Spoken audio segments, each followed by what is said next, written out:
добросовестно выполнять.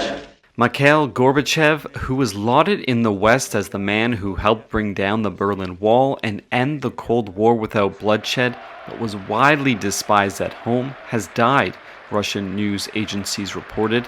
He was 91. After decades of Cold War tension and confrontation, Gorbachev, the last Soviet president with a distinctive port wine birthmark on his head, broke with the past. He helped to remove the Iron Curtain that had divided Europe and bring about the reunification of Germany. He struck nuclear arms deals with the United States and brought the Soviet Union closer to the West than at any point since World War II. Gorbachev struck up a rapport with the West and with Ronald Reagan, the hawkish US president who had called the Soviet Union the evil empire. Together they negotiated a landmark deal in 1987 to scrap intermediate-range nuclear missiles. Gorbachev, though, was not able to prevent the Soviet Union's collapse. When pro-democracy protests swept across the Soviet bloc nations of communist Eastern Europe in 1989, he refrained from using force, unlike previous leaders who had sent tanks to crush uprisings in Hungary in 1956 and Czechoslovakia in 1968.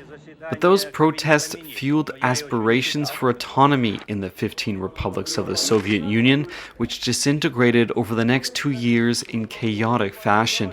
Gorbachev became General Secretary of the Soviet Communist Party in 1985 at age 54.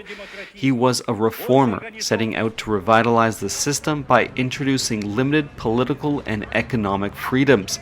His policy of glasnost, or free speech, allowed previously unthinkable criticism of the party and the state, but also emboldened nationalists who began to press for independence in the Baltic republics of Latvia, Lithuania, Estonia, and elsewhere.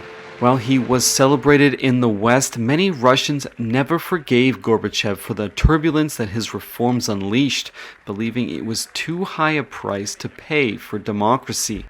And in the final months of his life, Gorbachev has seen much of his legacy destroyed as President Vladimir Putin's invasion of Ukraine has brought sanctions on Moscow and talks in both Russia and the West of a new Cold War. As one Kremlin watcher told Reuters, it's one of the ultimate tragedies that none of the values that Gorbachev ultimately came to embrace have been preserved by the leaders of Russia today.